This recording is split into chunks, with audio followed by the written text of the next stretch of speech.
Kita ingat pernyataan Ahok waktu Ahok menjabat, meneruskan jabatan gubernur, Jokowi jadi presiden. Ahok bilang Jokowi nggak bakal jadi gubernur dan jadi presiden kalau tidak didukung oleh para pengembang. Jadi jelas itu, ya. Jadi yang membackup Jokowi sampai sekarang pengusaha-pengusaha itu sampai sekarang. Saya balik ke pertanyaan kenapa Jokowi kuat. Tadi Munarman udah cerita bagus banget ya. Bagaimana salah satu yang dominan itu duit. Duitnya banyak banget. Dr. Kiai Haji Abdullah Hehamahua mengatakan, Edi, kalau semua duit seluruh presiden yang pernah ada digabung, itu kalah dengan duitnya Jokowi. Pernah jadi ketua LBH kan? Iya. Silakan, kupas tuntas saja. Baik, dari Rahman Erlangga tadi ya. Kenapa Jokowi kuat? Pertama-tama secara real politik itu, dalam berpolitik itu yang memiliki kekuatan satu yang punya uang. Nah Jokowi itu di belakangnya itu betul-betul disokong oleh pengusaha-pengusaha yang membackupnya. Kita ingat pernyataan Ahok waktu Ahok menjabat, meneruskan jabatan gubernur, Jokowi jadi presiden. Ahok bilang Jokowi nggak bakal jadi gubernur dan jadi presiden kalau tidak didukung oleh para pengembang. Jadi jelas itu, ya. Jadi yang membackup Jokowi sampai sekarang pengusaha-pengusaha itu sampai sekarang. Jelas kapitalisme, ya. Jadi itu ya kapitalis lokal lah yang menjadi sub dari elit-elit global, ya. Jadi kalau ditanya apa kekuatannya, uang. Dengan uang ini dia membeli semua, dia merusak semua institusi negara di kita, termasuk kepolisian, BIN, TNI, dirusak semua dengan uang itu, ya. Jadi dia mengandalkan loyalitasnya itu dari kekuatan uangnya, yang tidak mau ini dipindah sama dia, tidak dikasih jabatan, sehingga tidak lagi ada sistem meritokrasi itu, ya. Jadi itu kalau jawabannya yang tuntas begitu. Nah kalau soal yang kedua, kemudian Jokowi ini sangat pintar memainkan isu, dia punya tim sepertinya di belakangnya ini, ada konsultan ininya, konsultan komunikasi politiknya, ya. Makanya dia tampil tuh sama seperti anaknya sekarang, lugu, tapi dia terus menyisir dari kolong-kolong jembatan, belusukan lah, ya.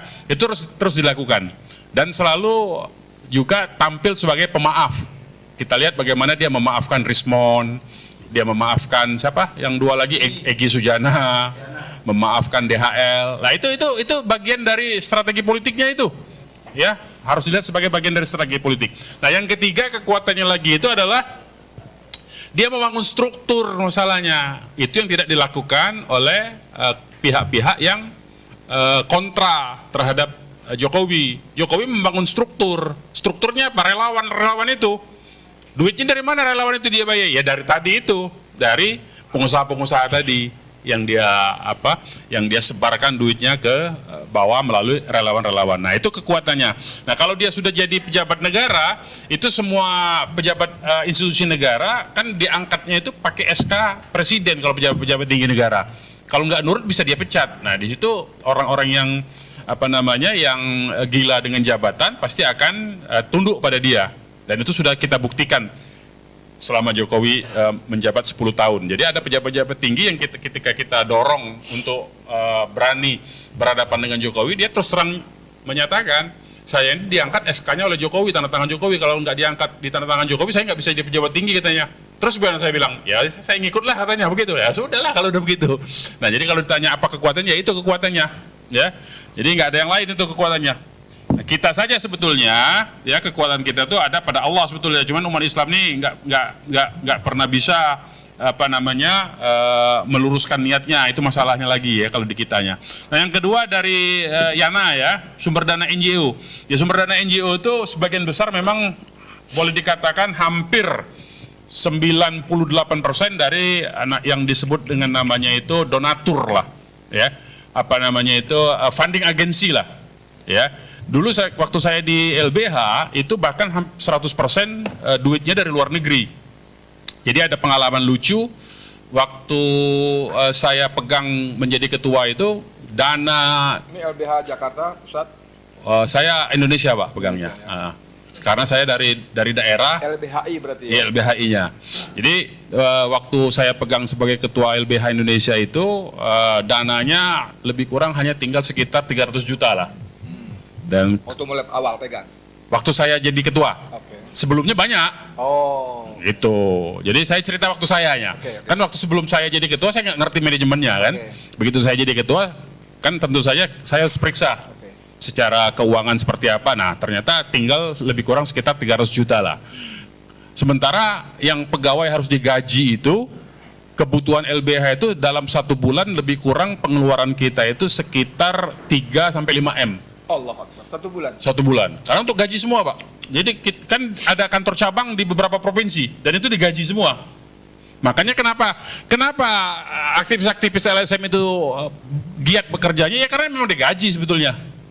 Nah, waktu zaman saya karena saya tidak punya duit, akhirnya pakai efisiensi, Pak. Oh. Semua aktivisnya tidak digaji, yang kita gaji karyawan tok. Oke. Yang cleaning service-nya, nah itu kebijakannya begitu, Pak. Jadi kalau kita jadi penguasa begitu, Pak, harusnya, Pak. Top. Kalau sekarang kan enggak, dianya gaji besar, yang bawa-bawa nggak ada gajinya dibalik.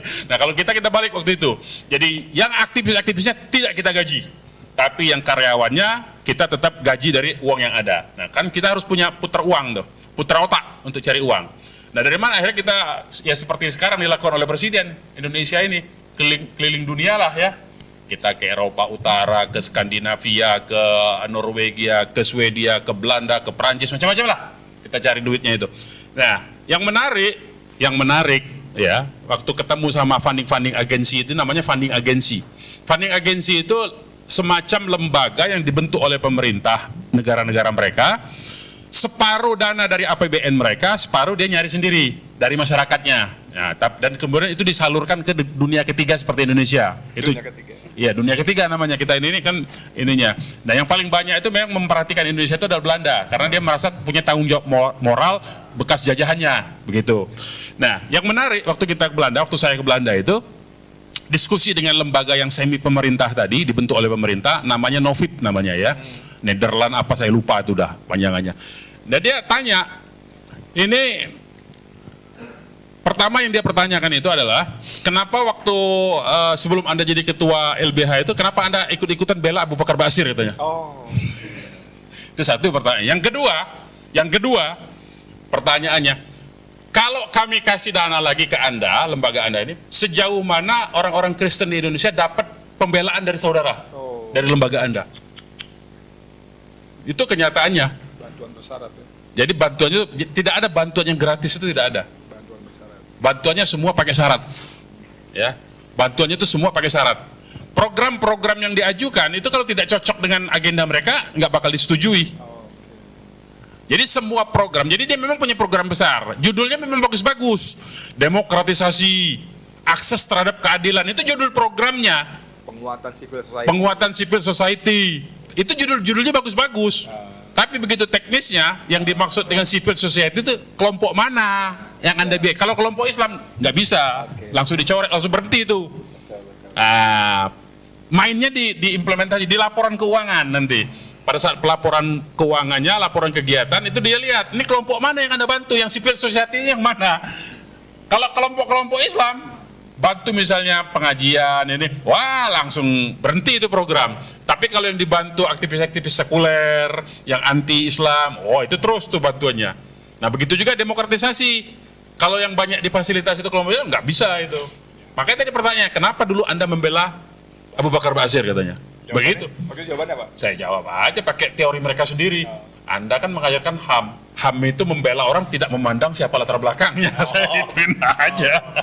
Karena memang begitu kan. Dia mengajarkan begitu. Saya pakai aja ilmunya mereka. Nah, diam dia. Tapi dia bilang, ya tapi kami dipertanyakan oleh donatur kami di dalam negeri sini. Kenapa uang kami dipakai untuk membela teroris katanya? Begitu. Nah, jadi itu ada bersyaratnya. Jadi tidak semua uang, termasuk utang luar negeri yang resmi melalui negara, begitu juga. Jadi jangan dikira kepala negara keliling kemana-mana itu nggak pakai syarat, sama syaratnya. Yang LSM aja, dunia LSM aja begitu, apalagi yang negara, ya. Dan mereka sekarang ada perubahan kebijakan sejak Soeharto itu tumbang tahun 98. Kalau dulu dana-dana mereka lebih banyak dialokasikan untuk membantu LSM. Tapi begitu kemudian Soeharto jatuh, terjadi perubahan politik lebih terbuka, mereka lebih banyak membantu langsung ke lembaga negara, Pak. Begitu. Jadi misalnya ada program Saya pernah ngalamin dulu. Ada program disebutnya itu akses untuk keadilan bagi rakyat miskin katanya. Ya, judul program itu Access to Pure, Access to Justice to Pure.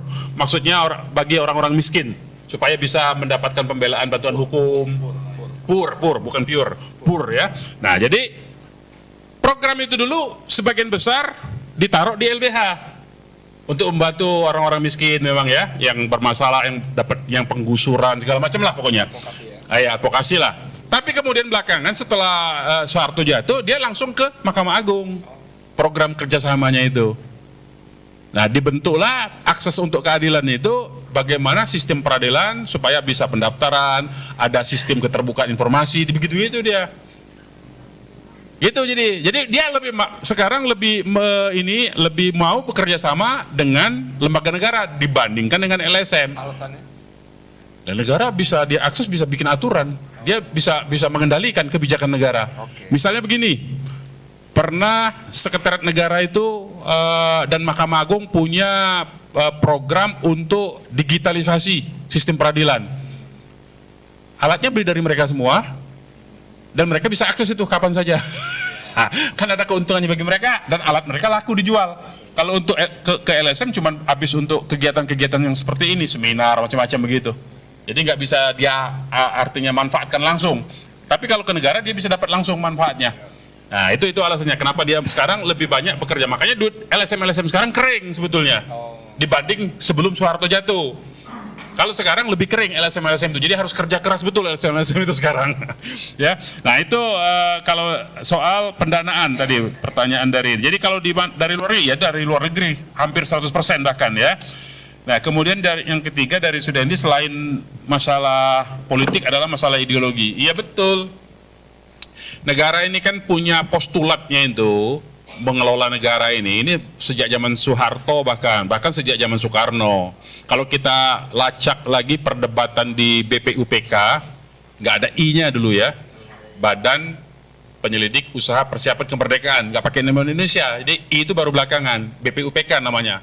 Ya, Badan Persiapan Usaha Penyelidik Kemerdekaan itu perdebatan tentang apakah Indonesia ingin menjadi kerajaan, republik atau dasarnya Islam itu sudah terjadi, dan akhirnya mayoritas ketika di voting itu lebih kurang yang menginginkan sistem sekuler itu adalah 64-66%. Itu sempat voting tuh. Nah, itu terus sampai sekarang. Sehingga kemudian negara ini memandang kekuatan ancaman bagi negara ini, ya, eksistensi negara ini ancamannya dari kelompok kanan yaitu Islam dan kelompok kiri yaitu komunis. Selalu begitu itu. Eka-eki. Nah, itu yang ideologinya. Jadi memang dijaga negara ini oleh penyelenggara negaranya, ya, oleh birokrasinya itu untuk supaya tidak ada kekuatan yang terlalu besar yang disebut kelompok ekstremis kanan dengan ekstremis kiri. Strateginya bagaimana? Kalau kekuatan kanan naik,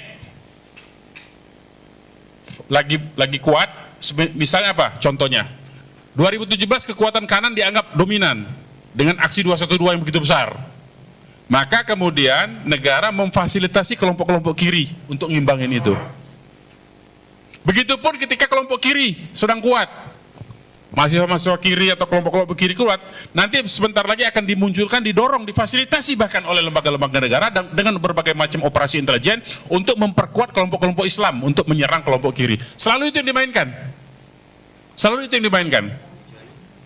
Ya, supaya nggak ada yang kuat, supaya dia berantem aja berdua itu, kiri sama kanan berantem supaya dia tetap berkuasa. Itu aja sebetulnya. Sekuler yang disebut dengan sekuler liberal tengah itu yang berkuasa. Nah, jadi yang kiri sekali, yang kanan sekali diadu terus. Jadi kalau kiri lagi kuat, naik. Ini kelihatannya kan kelompok Islam lagi nurun nih. Kiri-kiri lagi kuat nih. Kalau kita perhatikan di medsos kan, lagi isu-isu kiri nih lagi banyak nih. Nah, biasanya akan dimunculkan nanti, didorong bahkan, didekati, itu kelompok-kelompok kanan tuh yang didorong untuk naik. Tujuannya untuk mengimbangi. Nanti ini pernah kita alami sebetulnya ya. Ini kalau mau contoh konkret tahun 98. ketika Soeharto jatuh oleh anak-anak mahasiswa kiri, apakah itu forkot segala macam, tiba-tiba ada Pam Swakarsa kan? Pam Swakarsa itu kerjaan aparat negara itu. Wiranto punya itu. Nah begitu kira-kira contoh konkretnya itu. Cara negara ini dikelola itu dengan cara begitu, mengadu sesama anak bangsanya, dan itu dipraktekkan oleh Jokowi. Sampai sekarang Jokowi melakukan hal itu, ya masih terus dilakukan itu. Nah begitulah cara negara ini bekerja.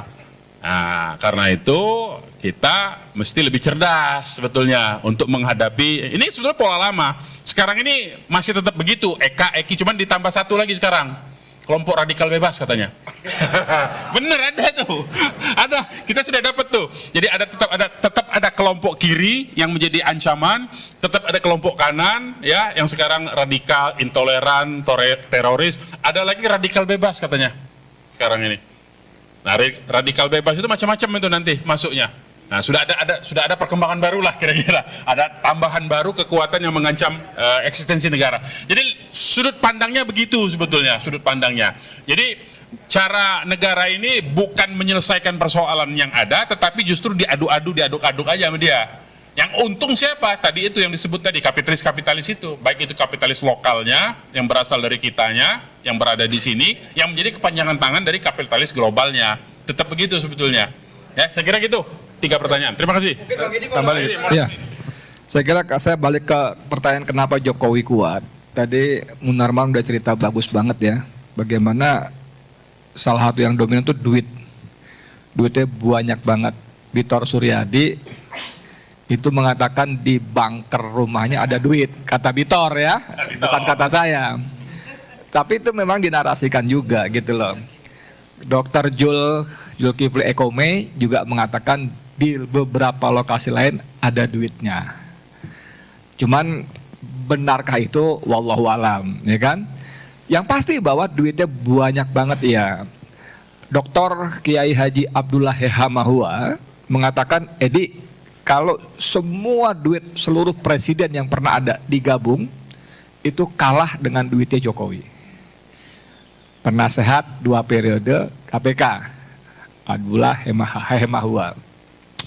Dan duit itu dari sumber-sumber yang sangat dekat. Dia mengatakan kepada saya, sekarang konsentrasi Jokowi adalah di kecamatan mana yang belum ada pengurus PSI. Gila nggak loh? Di kecamatan mana yang belum ada pengurus PSI. Duitnya nggak terbatas ya. Tadi Munarman bilang begitu disebut LBH operasi 1 bulan, biaya operasi 1 bulan 45 miliar. Kaget saya, gila banyak banget. Ternyata dia mensubsidi LBH daerah. Gaji-gaji gitu, itu 45 miliar. Sekarang bayangkan kalau Jokowi konsentrasi membentuk PSI tiap kecamatan.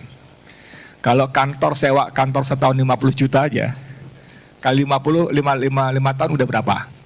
Belum operasional segala macam. Jadi duitnya emang nyaris tak terbatas.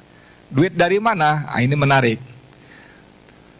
3 menteri Jokowi yang terkait korupsi di persidangan mengatakan setor pada Jokowi. Yakut, siapa lagi ada. Lalu Rocky Gerung mengatakan ketika Gibran datang ke dia untuk berguru, ketemu, Gibran mengatakan setiap Sabtu yang diulang oleh Rocky Gerung, Anda bisa googling, jadi saya cuma mengulang aja nih ya. Setiap Sabtu menteri datang setor duit. Setiap Sabtu. Tadi waktu masih di ruang depan saya bilang sama beliau ini berkuasa itu dahsyat bos.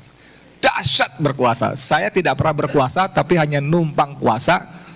Dahsyat luar biasa. Itu tinggal kita buka mulut, duit ngalir. Mau kayak apa juga ada. Dahsyat, saya ngalamin itu. Nah, jadi duit itu memang banyak. Jokowi mengendalikan penuh para menterinya.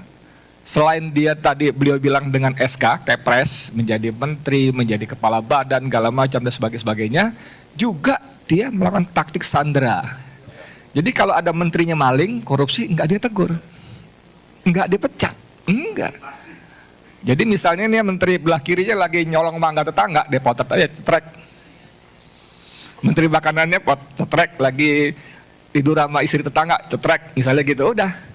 Pada saatnya lo begini-begini ya, kalau enggak ini begono. Gitu loh. Jadi tekniknya begitu, dia menyandra tadi semacam tadi, dan itu dahsyat luar biasa.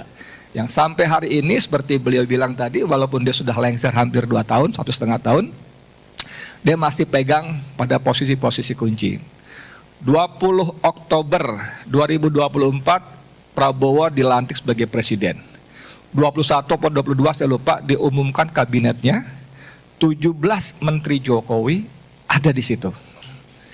Pratikno, Sri Mulyani, Tito Karnavian, bla bla bla bla, 17. Dan kalau siapa namanya Muhammad Saididu mengatakan tanggal 13 Oktober 2025 ya. Ya 2024. 13 Oktober 2024 Prabowo datang ke Solo. Kalau kata Saididu itu peristiwa lebih dahsyat daripada Super Semar. Karena ada 5 perintah Jokowi kepada Prabowo. Selain titip 17 nama, perintahkan tidak boleh mencopot Listio Sigit minimal 1 tahun. Ada 2 lagi yang saya nggak boleh ngomong, masalahnya nggak enak. Tapi kemudian ketika saya datang ketemu dengan orang sangat dalam, bukan ordal lagi, sangat dalam, dia akui itu, cuman dia jelaskan ini begini, ini begini, ini begitu. Yang juga saya nggak boleh jelaskan juga gitu loh. Jadi bagaimana dahsyatnya Joko Widodo gitu loh, dahsyat sekali. Nah tadi kembali lagi, Munar mengatakan bahwa dia tidak ikhlas, betul, lengser. Ingat nggak bagaimana Kodari, Muhaimin Iskandar, siapa lagi menarasi, termasuk si ini siapa temen dulu itu Lanyala Mataliti itu mengkampanyekan Jokowi 3 periode, yang konon katanya Hasto membuat Megawati marah karena konstitusi mengatakan cuma 2 periode, kata Hasto ya, kita nggak tahu apa bagaimana ya. Jadi bagaimana Jokowi ngeyel ngotot pengen 3 periode itu yes, tapi karena kepentok dengan konstitusi maka dia paksa lengser. Tapi dia siapkan Gibran. Dan Gibran ini, si bocil Samsul Asam Sulfat ini, ternyata dalam 2-3 bulan ini belajar dengan sangat baik. Belajar dengan sangat baik, dipandu, dimentori, dikonsultani oleh tim komunikasi Joko Widodo. Anda bisa bayangkan bocah pelangak-pelongok yang salah ngomong, gak ngerti apa-apa itu, tiba-tiba dia bisa ngomong, Pak Yusuf Kalla itu idola saya. Teladan kita semua. Dahsyat ini saya bikin artikel ini, bagaimana syahwat kekuasaan geng Solo di balik topeng santun. Dan artikel saya itu di banyak komentar. Jadi bagaimana Jokowi betul-betul mempersiapkan comeback. Apalagi kalau kita mundur ketika Koni Rahakundini bicara kepada media, dia ketemu Roslan yang sekarang jadi ketua Danantara, dia diminta gabung ke TKN-nya Prabowo Gibran. Mbak Koni gabung dong, resmi dong, pakai baju biru muda dong gitu kan.